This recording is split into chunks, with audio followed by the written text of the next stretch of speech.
नमस्कार दोस्तों, 3 मार्च 2021 के डेली एडिटोरियल डिस्कशन में आपका स्वागत है। 5 इंपॉर्टेंट एडिटोरियल आर्टिकल्स आज मैं आपके साथ डिस्कस करूंगा। ये जो पहला आर्टिकल है, the anatomy of a spring cease fire, India और पाकिस्तान में जो रिसेंट सीज फायर हुआ है उसके रिस्पेक्ट में यहाँ पे हैप्पी मैन जैकब साहब बात कर रहे हैं। कुछ अच्छे पॉइंट्स हैं, इसको समझने की कोशिश करेंगे। नेक्स्ट आर्टिकल है the survey as policy with ideological overtones.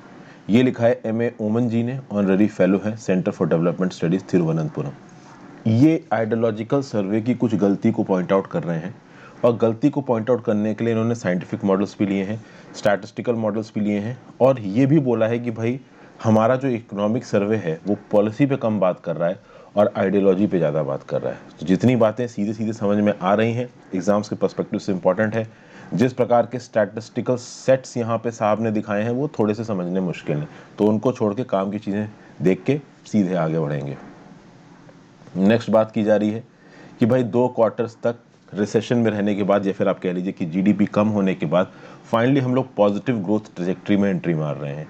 तो कुछ नंबरों का गेम बताया गया है यहाँ पे, आपका फिर से रिवीजन हो जाएगा कि जीडीपी के लेटेस्ट एस्टिमेट्स क्या दिए हैं नेशनल स्टैटिस्टिकल ऑर्गेनाइजेशन ने, तो इसको देख लेंगे। फिर Iran deal, Hassan Rouhani ji का जो टेन्योर है as prime minister in Iran वो खत्म होने वाला है। आपको मैं बता दूं, ईरान के अंदर 2 फैक्शंस है, एक मॉडरेट फैक्शन है, एक हार्ड लाइन फैक्शन है। मॉडरेट फैक्शन वो है जो वॉर पे कम बात करता है, न्यूक्लियर वेपन्स पे कम बात करता है और इंटरनेशनल दोस्ती और कैपिटलिज्म को बढ़ाने पे ज़्यादा बात करता है। जो हार्ड लाइन फैक्शन है वो हार्ड लाइन इस्लामिस्ट फैक्शन है, वो ईरानियन आइडेंटिटी पे ज़्यादा जोर मारता है, ईरान के पास न्यूक्लियर वेपन्स होने चाहिए इस पर ज़्यादा जोर मारता है। अभी हसन रोहानी जी के कुर्सी से नीचे, अच्छा सॉरी, हसन रोहानी प्रेसिडेंट, शायद मैं प्राइम मिनिस्टर बोल गया। तो हसन रोहानी जी प्रेसिडेंट से नीचे उतरे और ऑब्वियस सी बात है 2 बार हसन रोहानी प्रेसिडेंट रह चुके हैं, तीसरी बार नहीं रह सकते। तीसरी बार मॉडरेट बंदा बनेगा, हार्ड लाइन बंदा बनेगा, पता नहीं। बट हसन रोहानी जी के बाद नया प्रेसिडेंट आने से पहले बाइडन अपने आप को फिर से न्यूक्लियर डील में लेके आए, जीसीपीओए में, ये बहुत ज़्यादा ज़रूरी है। इसके रिस्पेक्ट में बात करी गई है। बाइडन ने कहीं ना कहीं रिश्ते अच्छे करने की कोशिश की है, लेकिन यूएस और ईरान के बीच में सीधे सीधे रिश्ते सुधारने में सबसे पहला स्टेप यूएसए को जल्दी से जल्दी लेना चाहिए, ये इस आर्टिकल में बताया जा रहा है। क्यों बताया जा रहा है इसके बारे में देखेंगे। फिर एक और आर्टिकल है कि भाई पॉलिटिकल कैंपसेस, मतलब जो यूनिवर्सिटी कैंपसेस हैं इसमें जो बच्चे हैं इनको पॉलिटिकल व्यू पॉइंट रखना चाहिए या अपॉलिटिकल रहना चाहिए, उसके बारे में कुछ पॉइंट्स हैं। यहाँ पे मैं इसको डिस्कस इसलिए नहीं कर रहा हूँ, समय नहीं है, अलग से डिस्कस करूँगा। इथोपिया की बात करिए, इथोपिया के रिस्पेक्ट में एक वीडियो मैं ऑलरेडी बना चुका हूँ दोस्तों, यहाँ देखिए, वाई इथोपियंस आर फाइटिंग, ये टिग्रे पीपल लिबरेशन फ्रंट क्या है, अबी अहमद का क्या रोल है। तो kindly go and watch this video. Ethiopia मेरा नाम हर्षित द्विवेदी के साथ, अबे अहमद मेरा नाम हर्षित द्विवेदी के साथ, यूट्यूब में सर्च मारिए, आपको ये पर्टिकुलर वीडियो मिल जाएगी। एक बार इस वीडियो को देख लीजिए, आपको चीज़ें पूरी तरीके से क्लियर हो जाएंगी।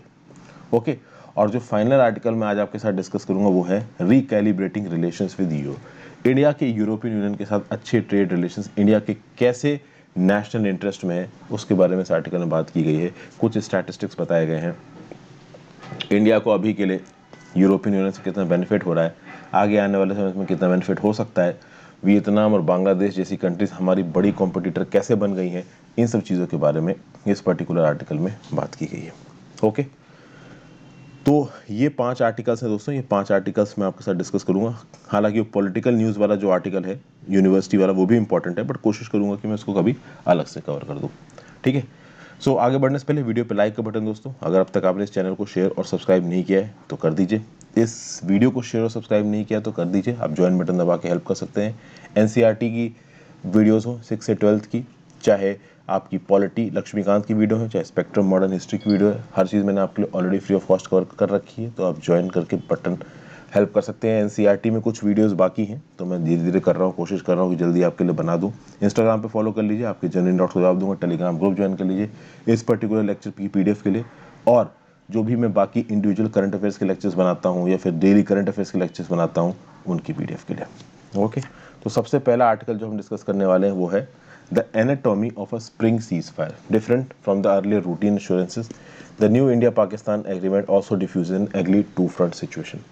सिंपल सा आर्टिकल है, कहानी की तरह सुनो। 2020 में cease fire violations India Pakistan के साथ बहुत सारे हुए हैं, लगभग 5000 से ज़्यादा सीज फायर वायलेशंस हुए हैं 2020 में।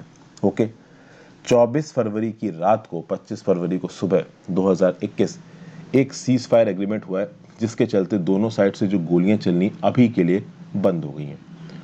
अब बात यह कि जैसे फरवरी का सीज फायर हुआ है, बहुत सारे क्वार्टर्स में बातचीत होने लगी कि भाई सीज फायर कितना लंबा चलेगा, क्या पाकिस्तान पर भरोसा किया जा सकता है। ठीक है, क्योंकि पाकिस्तान की तो हिस्ट्री रही है इंडिया के पीछे छुरा भोंकने की, ये बात बिल्कुल सही है।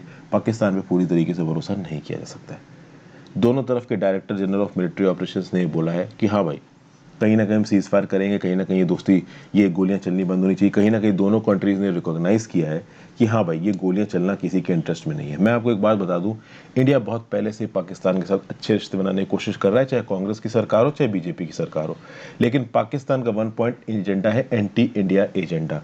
उनकी पॉलिटिक्स ही एंटी इंडिया बेसिस पे चलती है। हम भारत के साथ ये कर देंगे, भारत के साथ वो कर देंगे, यही बोल बोल के वो अपने ये लोगों को बेवकूफ़ बनाते हैं।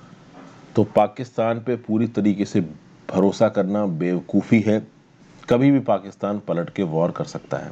ठीक है, खैर वो एक अलग बात है। वो सीधे सीधे वॉर करने की तो उनकी औकात है नहीं, पीठ पीछे कहीं बम फोड़ देंगे जैसे वो हमेशा से फोड़ते आए हैं। आगे बात करते हैं।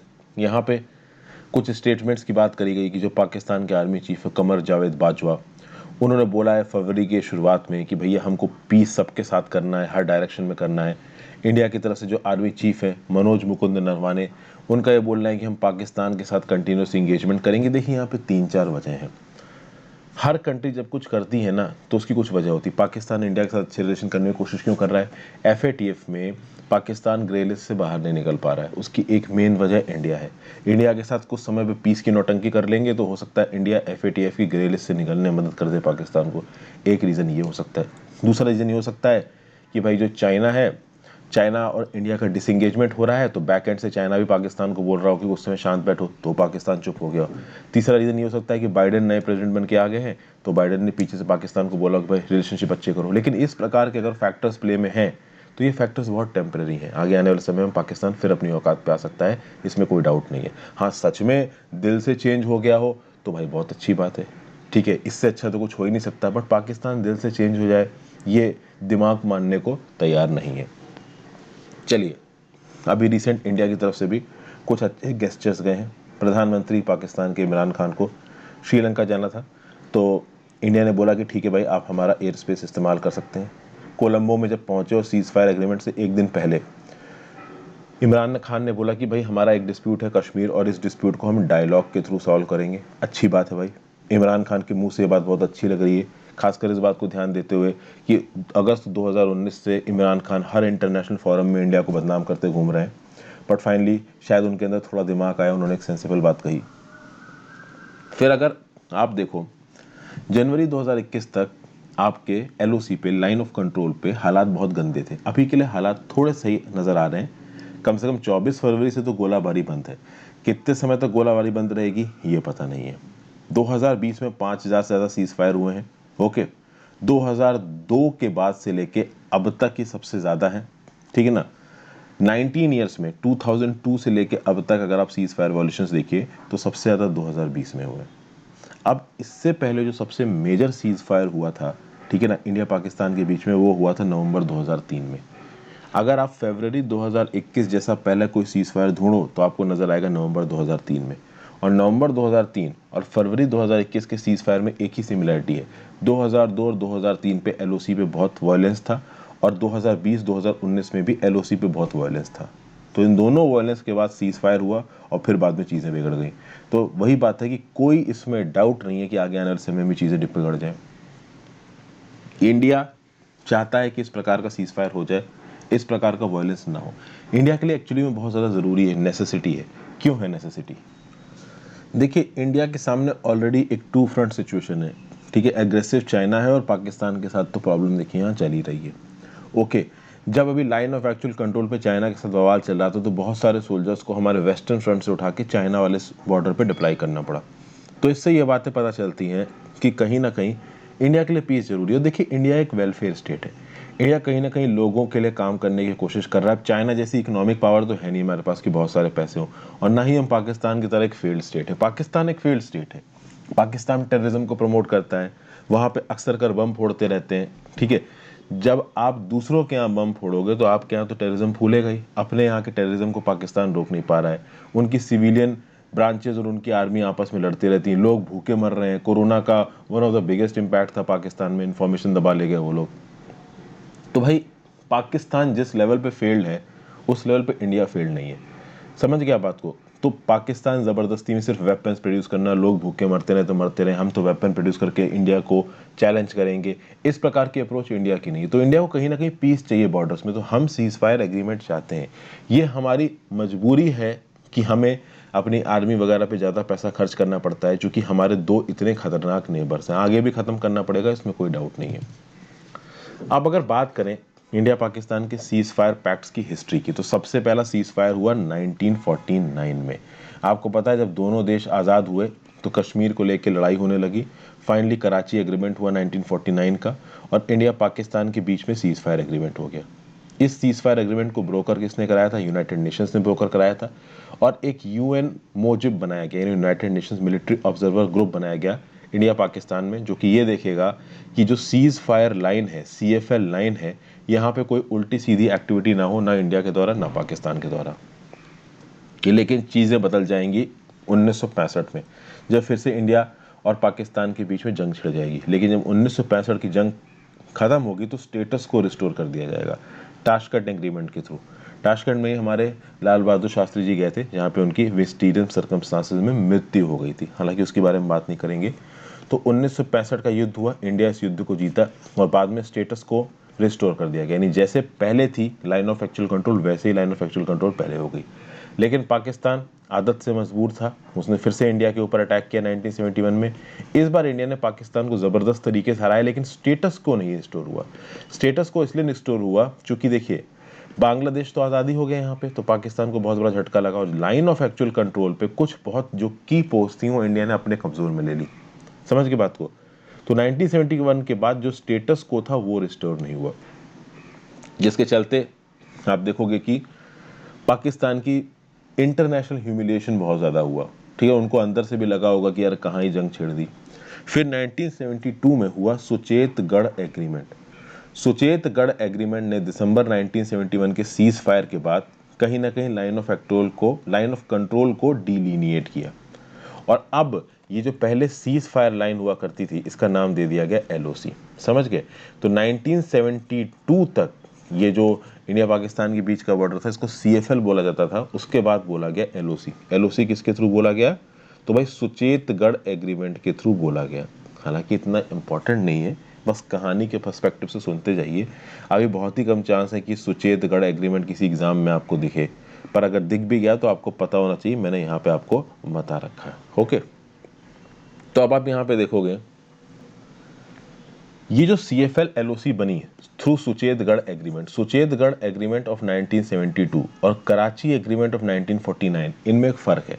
जब कराची एग्रीमेंट हुआ था 1949 में, तो यूनाइटेड नेशंस इसको ब्रोकर करवा रहा था, लेकिन जब सुचेतगढ़ एग्रीमेंट हुआ तो बायलैटरली हुआ इंडिया और पाकिस्तान के बीच में।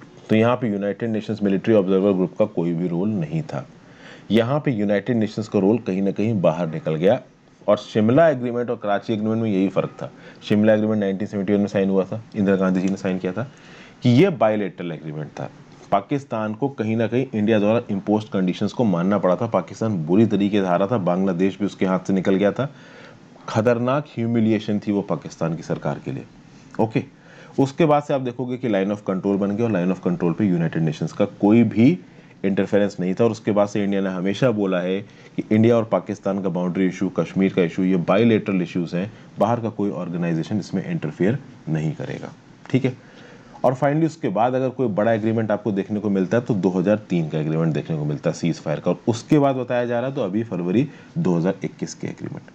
तो ये कुछ एग्रीमेंट मैंने आपको बताया। कराची एग्रीमेंट 1949, शिमला एग्रीमेंट 1971 दिसंबर 1971, फिर आपका Suchetgarh agreement 1972। Suchetgarh agreement, Shimla agreement, Karachi agreement से कैसे अलग थे, इसके बारे में भी हमने यहाँ पे बात की। अब यहाँ पे एक सवाल उठता है, जो सबसे इंपॉर्टेंट सवाल है।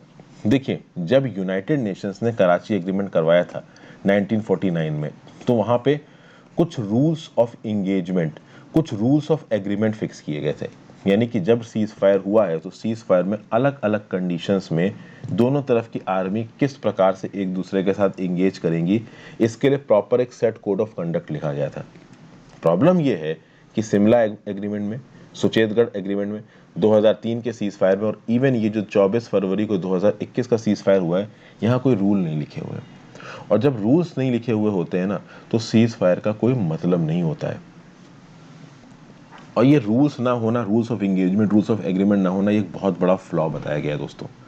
1949 के एग्रीमेंट की बस यही अच्छी बात थी कि यूनाइटेड नेशंस ने कोड डिसाइड किया था कि जो दोनों आर्मीज मानेंगी। यहाँ पे हैप्पी मैन बैकॉप साहब यही बोल रहे हैं कि जो सीज फायर हुआ है ना 21 फरवरी का, इसके ऊपर जल्दी से जल्दी आपको एक कोड लेके आना चाहिए, क्योंकि जब आप कोड लेके आओगे तो कॉन्फ्लिक्ट एस्केलेट नहीं होती। उस कोड में साफ साफ लिखा होता है कि अगर ये पार्टी ऐसा करेगी तो दूसरी पार्टी ऐसा कर सकती है।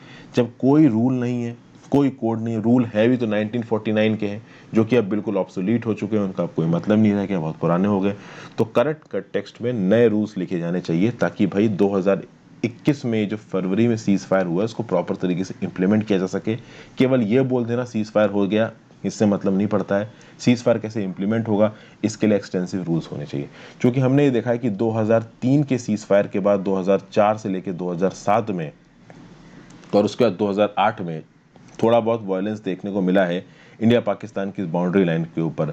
वो वायलेंस इसीलिए देखने को मिला है क्योंकि भाई कहीं ना कहीं कोई रूल्स ऑफ इंगेजमेंट नहीं थे। तो 2021 के बाद अगर ऐसा वायलेंस नहीं देखना है तो रूल्स ऑफ इंगेजमेंट आने चाहिए। तो दोनों कंट्रीज को साथ में बैठना चाहिए और रूल्स ऑफ इंगेजमेंट को डिसाइड करना चाहिए जो कि सीज फायर को ग्राउंड लेवल पे इंप्लीमेंट करेगा।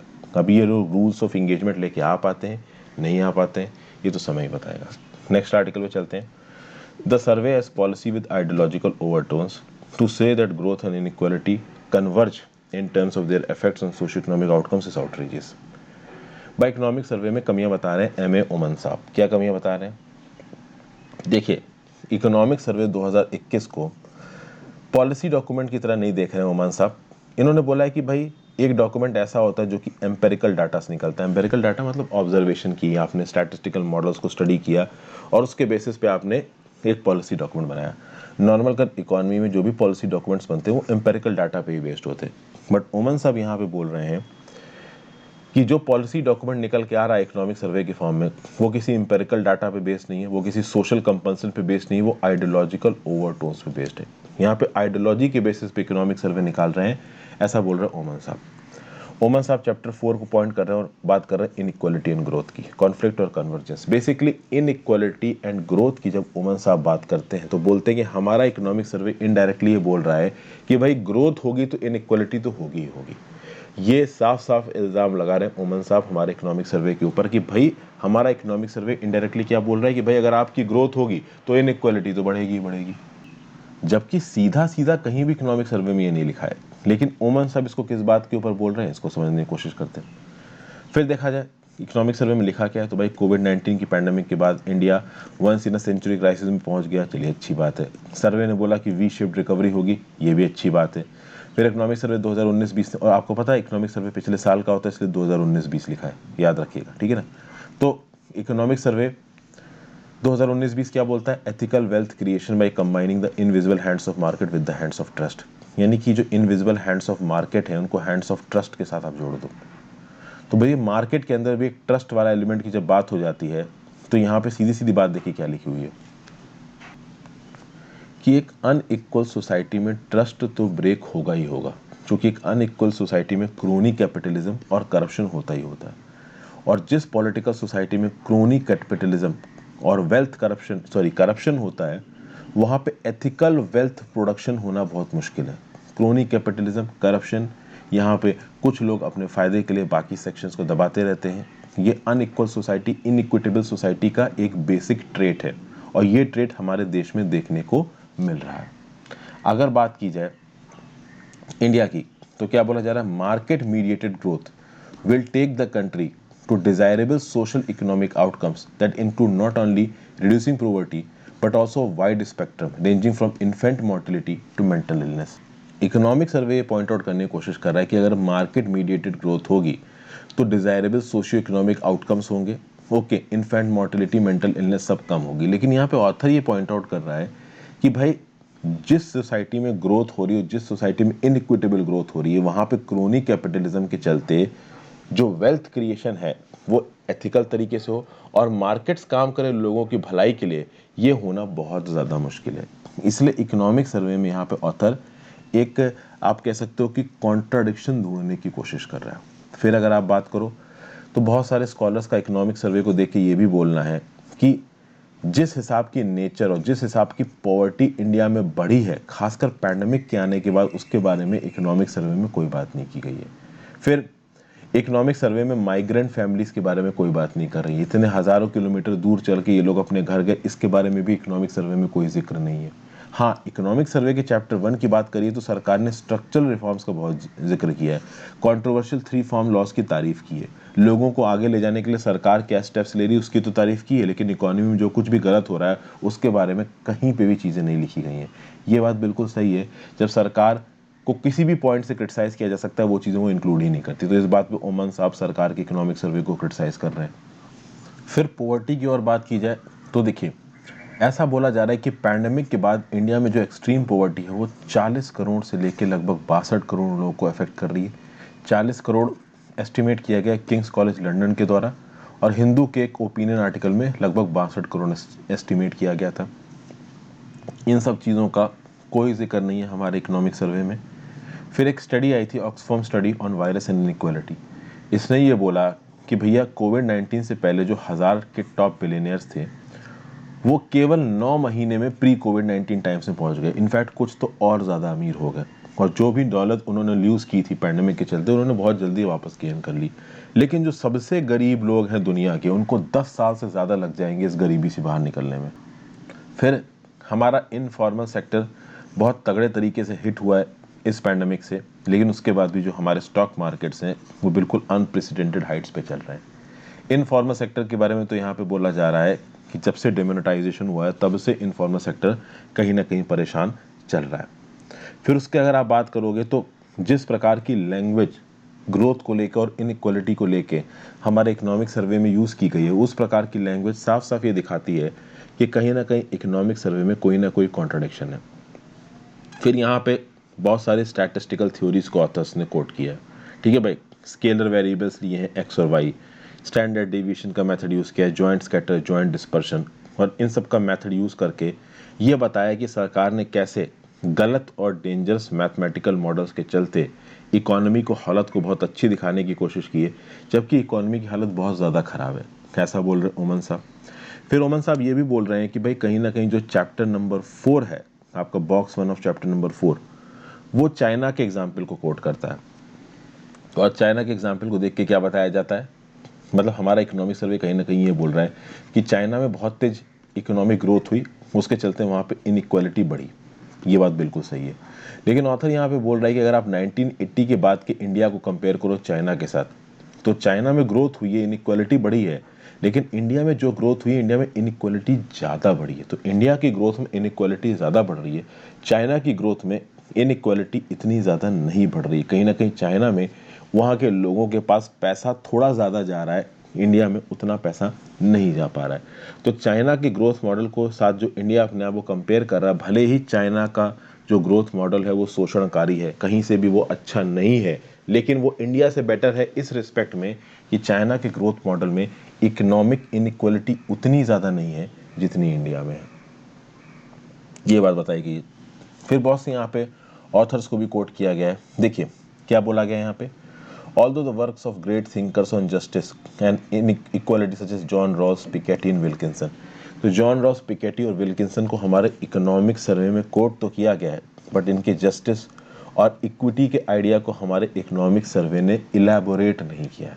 और साफ साफ यहाँ पे इनडायरेक्टली ऑथर ये बोल रहे हैं कि इकोनॉमिक सर्वे बोल रहा है कि भाई इकोनॉमिक ग्रोथ होगी तो इनइक्वालिटी बढ़ेगी ही बढ़ेगी, जबकि ऐसा पूरी तरीके से सही नहीं है। यहाँ पे कौन किसको कोट कर रहे हैं ऑथर? रॉल्स को कोट कर रहे हैं। रॉल्स का थ्योरी ऑफ जस्टिस करके एक पब्लिकेशन है, जिसमें रॉल्स ने बोला है कि भाई जस्टिस और फेयरनेस एक दूसरे के साथ जुड़े हुए हैं and they are associated with democratic traditions. अगर इंडिया एक डेमोक्रेसी है और यहाँ पे इकोनॉमिक ग्रोथ हो रही है, तो कहीं ना कहीं वो इकोनॉमिक ग्रोथ इक्विटेबल होनी चाहिए। सरकार का इनडायरेक्टली इन इकोनॉमिक सर्वे के थ्रू ये बोल देना कि भाई इकोनॉमिक ग्रोथ होगी तो थोड़ी तो इनइक्वालिटी बढ़ेगी, ये सही नहीं है, ये एक रिस्पॉन्सिबल व्यू पॉइंट नहीं है। ऐसा बोल रहे हैं एम ए ओमन साहब। ठीक है भाई, जितना प्रॉपर तरीके से मैं इस आर्टिकल को समझा सकता था मैंने समझा दिया। अगर ना समझ में आया हो तो एक बार फिर से जाके देखिएगा। कुल मिला के ऑथर एक लाइन में बता दूं तो क्या बोल रहा है कि इकोनॉमिक सर्वे जो हमारा आया है वो क्या कहने की कोशिश कर रहा है कि इकोनॉमिक ग्रोथ बढ़ेगी तो थोड़ा बहुत तो इनइक्वालिटी बढ़ेगी, धीरे धीरे सोशल इकोनॉमिक इंडिकेटर्स अच्छे हो रहे हैं। ऑथर बस यही बता रहा है चाइना के एग्जाम्पल से और अलग अलग ऑथर्स के एग्जाम्पल से कि इकोनॉमिक ग्रोथ को अगर आप बढ़ा रहे हो तो इनइक्वालिटी आप कम कर सकते हो, कम नहीं कर सकते हो तो थोड़ा कांस्टेंट तो रख सकते हो। इंडिया में जिस हिसाब से इनइक्वालिटी बढ़ रही है उतनी नहीं बढ़नी चाहिए, ये ओमन साहब बोलने की कोशिश कर रहे हैं। Next article, back to the future, the economy may have emerged from the woods but challenges loom. यहाँ वही सारे स्टैटिस्टिक्स रिपीट हुए हैं जो हमने पहले भी बात की। देखिए इंडिया में 2 क्वार्टर्स का शार्प कॉन्ट्रैक्शन हुआ, कहीं ना कहीं टेक्निकल रिसेशन आया क्योंकि 2 क्वार्टर्स हमारी इकोनॉमी नीचे गई और फिर इकोनॉमी हमारी ऊपर बढ़ना शुरू हुई। अगर आप बात करो अक्टूबर से दिसंबर 2020 के पीरियड में तो जो जीडीपी है वो 0.4% बढ़ी है और जो ग्रॉस वैल्यू एडिड है वो 1% बढ़ा है।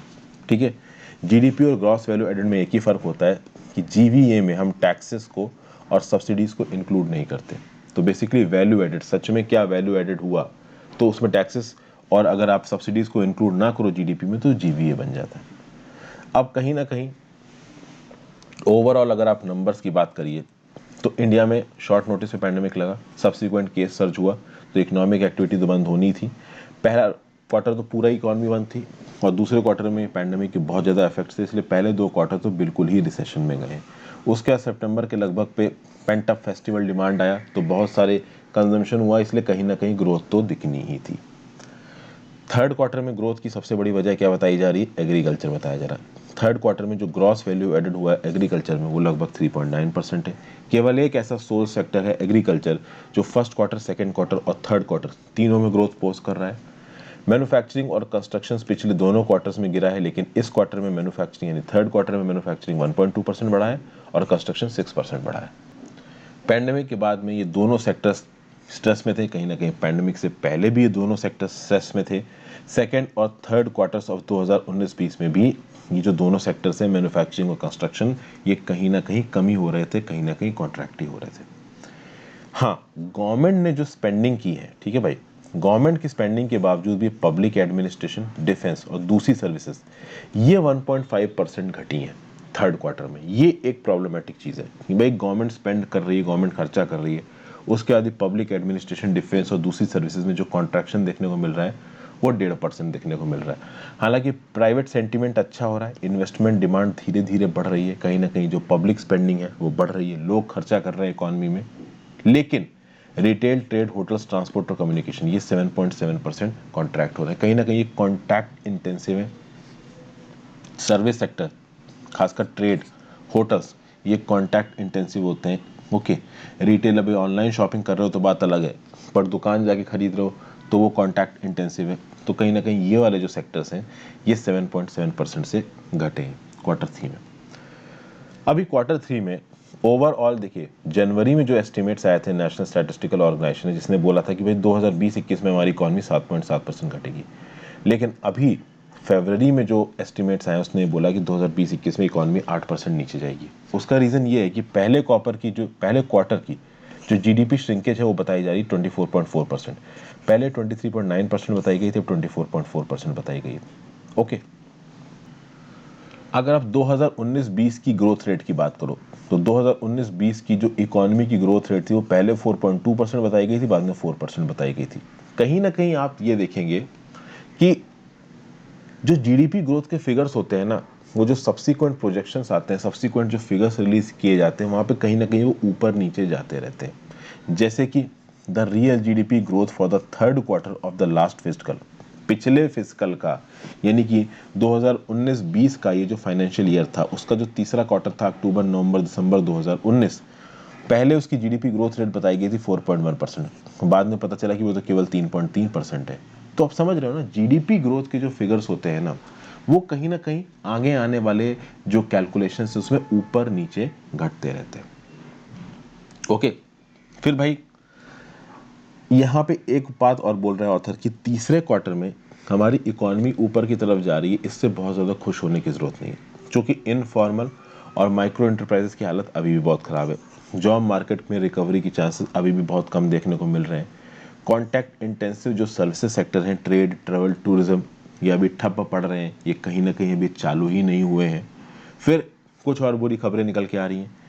महाराष्ट्र और केरला जैसे स्टेट से सेकेंड वेव ऑफ इन्फेक्शन सामने निकल के आ रहे हैं। केरला में तो उतने नहीं निकल के आ रहे हैं, बट महाराष्ट्र, मध्य प्रदेश, तमिलनाडु, इस प्रकार के स्टेट से एक सेकेंड वेव ऑफ इन्फेक्शन निकल के आ रहे हैं, जो कि कहीं ना कहीं अच्छा नहीं है।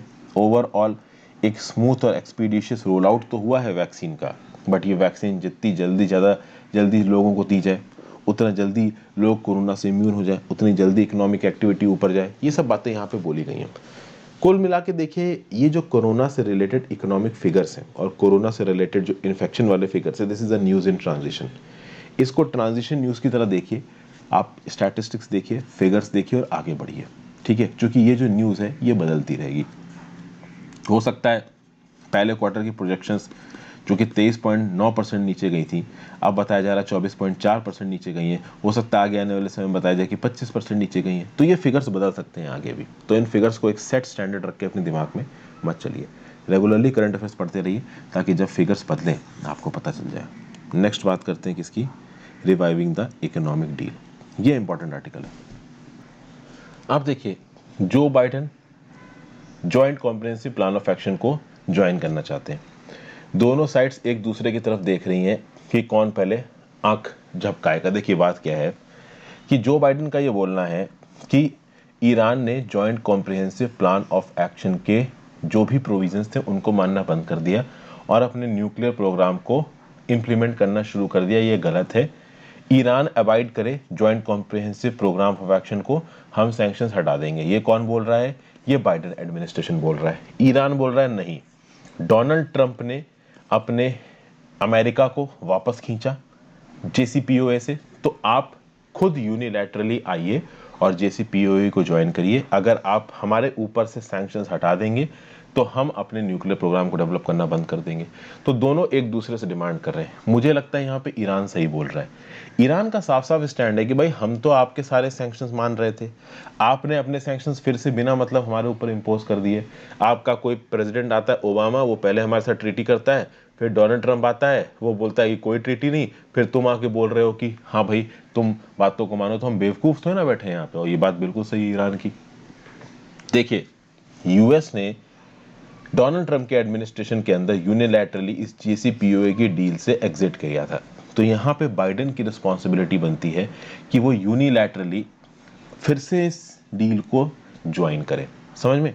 यहाँ पे यूरोपियन यूनियन यूएस और ईरान के बीच में बातचीत कराने की कोशिश कर रहा है, बट तेहरान ने साफ साफ बोल दिया है कि भाई हम पहले आपके इन बातों को नहीं मानेंगे। आप जेसीपीओए को ज्वाइन करो और हमारे ऊपर से सैंक्शंस हटाओ। जैसे ही आप हमारे ऊपर से सैंक्शंस हटाओगे, हम अपने न्यूक्लियर प्रोग्राम को डेवलप करना बंद कर देंगे। ये बोला है ईरान ने। जब तक आप ऐसा नहीं करोगे, हमारा न्यूक्लियर प्रोग्राम जो कि अभी एक्सेलरेटेड स्टेट में है, ये एक्सेलरेटेड स्टेट में ही रहेगा। और कहीं ना कहीं यहाँ पे ये बोला जा रहा है कि ईरान की बात को मान लेना ही बाइडेन के लिए सही है, क्योंकि जून में ईरान में नए प्रेसिडेंट के चुनाव होंगे। हसन रेहानी 2 बार प्रेसिडेंट ऑलरेडी रह चुके हैं, तीसरी बार ये कंजिक्यूटिव इलेक्शन में खड़े नहीं हो सकते हैं। तो मिस्टर रोहानी की जगह कोई और ही प्रेसिडेंट बनने वाला है। जो भी प्रेसिडेंट बनेगा वो मॉडरेट होगा, इस बात की कोई गारंटी नहीं है। मॉडरेट और एक्सट्रीमिस्ट हार्डलाइनर्स क्या हैं, ये मैंने इस वीडियो के इंट्रोडक्टरी स्टेज में ही बताया था। यहाँ पे जो हार्डलाइनर्स है ईरान की पॉलिटी में, जो कि एक काफ़ी ताकतवर ग्रुप है, उसका ये बोलना है कि कोई ज़रूरत नहीं है यूएस के साथ किसी भी प्रकार का अरेंजमेंट करने की।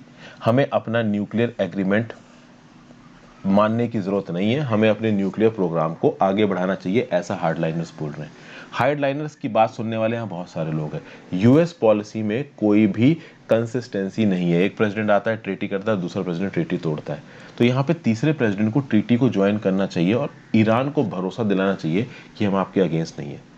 यहाँ पे हार्ड लाइनर अगर कोई प्रेसिडेंट चुन लिया जाता है तो सीधे ही सीधे बोल देगा कि हम यूएस के साथ नहीं है, तो यूएस क्या कर लेगा? समझ गए? और अगर मैं ईरान से बात करूं, तो ईरान अगर अपने पे उतर गया तो आने वाले 2, 3, 4, 5 सालों में वो न्यूक्लियर वेपन डेवलप कर ही लेगा, आप रोक नहीं पाओगे। बाइडेन की बात की जाए तो भाई बाइडेन ने आने के बाद कुछ ना कुछ चीज़ें बहुत अच्छी की हैं। डोनाल्ड ट्रंप के जो उल्टे सीधे नियम कानून है उसको हटाया बाइडेन ने स्पेशल एनवॉय अपॉइंट किया ईरान के। बाइडेन ने सऊदी अरेबिया के साथ अपने टाइज को रीबैलेंस किया है।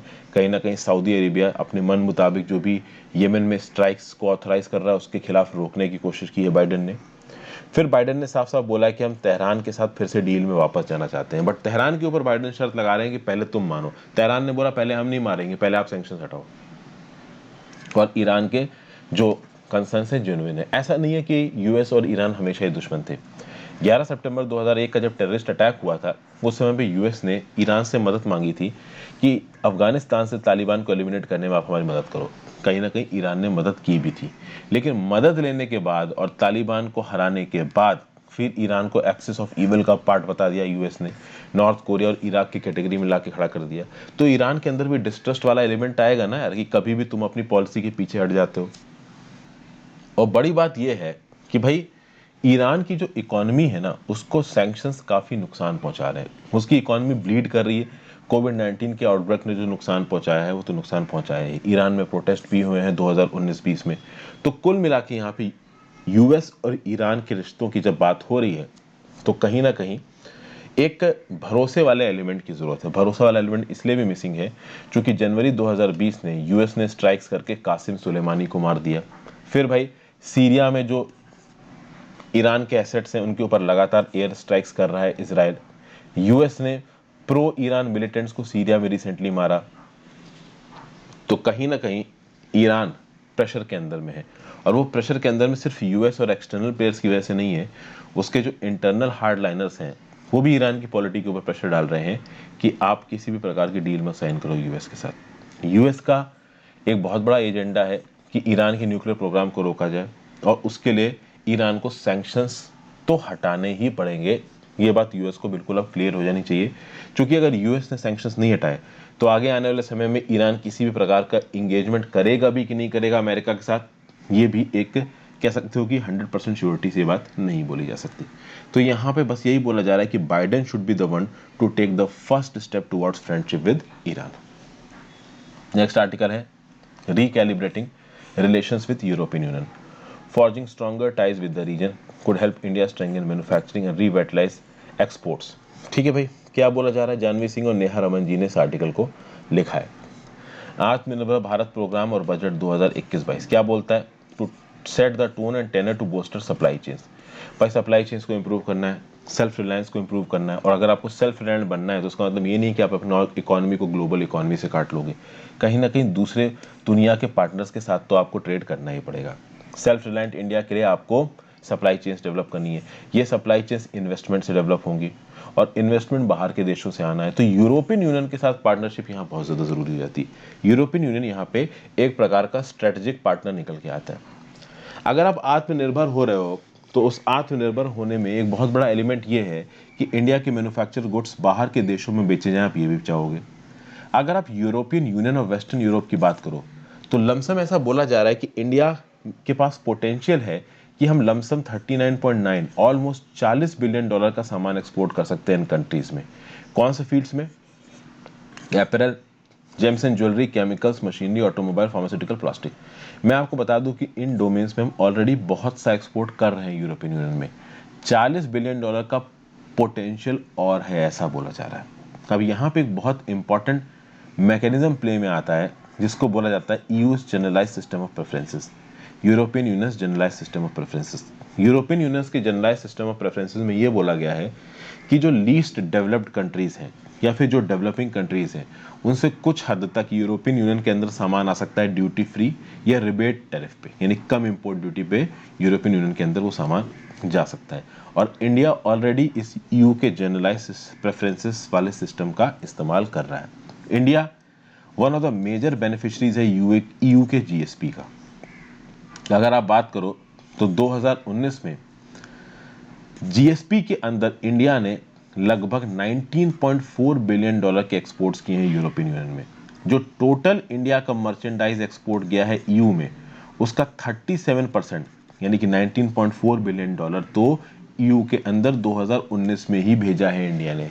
तो इंडिया ने ईयू के अंदर एक्सपोर्ट किया है लगभग $19.4 बिलियन अंडर जीएसपी रिजीम, जो कि ओवरऑल मर्चेंडाइज एक्सपोर्ट्स का 37% है। मर्चेंडाइज एक्सपोर्ट समझते हैं ना, दो प्रकार के एक्सपोर्ट होते हैं, मर्चेंडाइज, सर्विस। सर्विस एक्सपोर्ट्स दिखते नहीं है, मर्चेंडाइज एक्सपोर्ट्स दिखते हैं। तो आप कपड़ा, मशीन, कोई एक ऐसी चीज जो कि पोर्ट से शिप में लाद के भेज रहे हो, मर्चेंडाइज में आ जाएगी। और मैं ऑनलाइन जाके यूरोप के किसी बच्चे को ऑनलाइन पढ़ा रहा हूँ और उसके पैसे मुझे आ रहे हैं, तो वो सर्विस का एक्सपोर्ट है। ये फर्क होता है मर्चेंडाइज का और सर्विस का। अब इंडिया और ईयू के ट्रेड में क्या चीजें रोक सकती हैं? तो एक चीज होती है ग्रेजुएशन। ग्रेजुएशन क्या होता है? ईयू का जो जनरलाइज सिस्टम ऑफ प्रेफरेंसेस है, उसमें क्या बोला जाता है? उसमें ये बोला जाता है कि भाई ओवरऑल ईयू के जीएसपी के अंदर जितनी भी बेनिफिशियरी कंट्रीज हैं, यानी इंडिया, पाकिस्तान, बांग्लादेश, जितने भी लोग यूरोपियन यूनियन में अपना सामान भेज रहे हैं, उन सबका अगर आप वैल्यू जोड़ दो, तो किसी भी एक कंट्री का सामान अगर ओवरऑल जीएसपी इंपोर्ट्स के 17.5% को एक्सीड करता है पिछले 3 सालों में, तो उसको ईयू के जीएसपी का बेनिफिट नहीं मिलेगा। इंडिया की अगर आप बात करो तो textile, inorganic and organic chemicals, gems and jewellery, iron, steel and their articles, base metal, automotives, ये ईयू के जीएसपी बेनिफिट्स के बाहर हैं। अगर आप बात करो apparel, rubber, electronic item, sports goods and ties की, ये लोग ऑलरेडी ग्रेजुएशन की कगार पे हैं। मतलब इन फील्ड्स में इंडिया बहुत ज़्यादा एक्सपोर्ट कर रहा है ईयू के अंदर। और जैसा कि मैंने आपको जीएसपी रिजीम में बताया कि भाई अगर ईयू जीएसपी के अंदर किसी एक सेक्टर में 100 रुपए की चीज़ इंपोर्ट कर रहा है और किसी एक कंट्री से 17.5 रुपए से ज़्यादा की चीज़ आ रही है, तो ग्रेजुएशन वाला एलिमेंट आ जाएगा और जीएसपी बेनिफिट्स बंद हो जाएंगे। India apparel, rubber, electronics item जैसे फील्ड्स में ऑलरेडी ग्रेजुएशन बेनिफिट्स को पार करने वाला है, यानी ये बेनिफिट्स बंद हो जाएंगे अगर 17.5% वाले, आप कह सकते हो कि लिमिट को क्रॉस कर देता है इंडिया। तो फिर अगर बात की जाए 2019 में अप्रैल के फील्ड में इंडिया ने ईयू में एक्सपोर्ट किया $7 बिलियन, ठीक है ना भाई। और ये जो $7 बिलियन एक्सपोर्ट किया है इंडिया ने, ठीक है ना, it was nearly 94%, of which 94% was under EU GSP. मतलब $7 बिलियन का 94 टोटल अप्रैल ईयू में एक्सपोर्ट किया इंडिया ने $7 बिलियन, और इसका 94% जीएसपी के थ्रू एक्सपोर्ट किया। जीएसपी के थ्रू एक्सपोर्ट करने में फायदा है, ऑब्वियस सी बात है। अगर मान लीजिए मैंने 100 रुपए का सामान भेजा ईयू में, अगर वो जीएसपी में गया तो इंपोर्ट ड्यूटी कम लगी, और अगर वो जीएसपी में नहीं गया तो इंपोर्ट ड्यूटी बहुत ज़्यादा लगेगी, और हम हमेशा ये चाहते हैं कि इंपोर्ट ड्यूटी कम लगे। अभी इस ग्रेजुएशन और जीएसपी वाले एलिमेंट के चलते बांग्लादेश और वियतनाम जैसी कंट्रीज को फायदा होने वाला है। बांग्लादेश आता है एवरीथिंग बट आर्म्स इनिशिएटिव में। बांग्लादेश को लीस्ट डेवलप्ड कैटेगरी में रखा गया, इंडिया से भी नीचे रखा गया। तो बांग्लादेश से जो गुड्स ईयू में जाएंगे उनके ऊपर ड्यूटी ना के बराबर लगेगी, और बांग्लादेश से जो गुड्स जाएंगे उनके ऊपर किसी प्रकार का कोई कोटा भी नहीं है। तो इसलिए बांग्लादेश यहाँ एडवांटेज पे। अगर आप इसको कंपेयर करते हो, इंडिया को कंपेयर करते हो वियतनाम के साथ, तो भाई वियतनाम ने रिसेंटली ही एक, आप कह सकते हो कि ट्रेड एग्रीमेंट साइन किया है, किसके साथ? ईयू के साथ। अभी वियतनाम वाले ट्रेड एग्रीमेंट में हो ये रहा है कि जो वियतनाम के प्रोडक्ट्स हैं वो तो टैरिफ फ्री एंट्री मारेंगे ही ईयू में, यूरोपियन यूनियन के प्रोडक्ट्स भी टैरिफ फ्री एंट्री मारेंगे वियतनाम में। तो बायलैटरल ट्रेड हो गया। बहुत लंबे समय से यूरोप चाह रहा है कि इंडिया के मार्केट्स उनके एक्सपोर्टर्स के लिए खुल जाएं, लेकिन इंडिया अपने मार्केट्स उनके एक्सपोर्टर्स के लिए नहीं खोल सकता। वियतनाम की कुल आबादी 10 करोड़ है और हमारी आबादी 140 करोड़ है। हम एक बहुत बड़ा मार्केट है। वियतनाम अगर अपना पूरा मार्केट खोल भी देता है यूरोपियन यूनियन के लिए तो उससे कोई फर्क नहीं पड़ेगा, लेकिन अगर इंडिया का मार्केट यूरोपियन यूनियन के लिए पूरा खुल जाता है तो भाई हमारे जो डोमेस्टिक प्रोड्यूसर्स हैं ना, डेयरी सेक्टर में और बहुत से सेक्टर में, वो बर्बाद हो जाएंगे एग्रीकल्चर सेक्टर में। इसलिए इंडिया अपना मार्केट पूरी तरीके से यूरोपियन यूनियन के लिए नहीं खोल सकता है। इसलिए इंडिया ये चाह रहा है कि हम एक ऐसी ट्रेड डील साइन करें जहाँ पे यूरोपियन यूनियन के मार्केट्स प्रेफरेबली हमारे लिए ज़्यादा खुले और हमारे मार्केट्स उनके एक्सपोर्टर्स के लिए ज़्यादा ना खुले। ऐसा हो नहीं पा रहा है क्योंकि यूरोपियन यूनियन भी चाहता है कि इंडिया के मार्केट्स हमारे लिए खुले। तो ये प्रॉब्लम यहाँ पे निकल के आ रही है।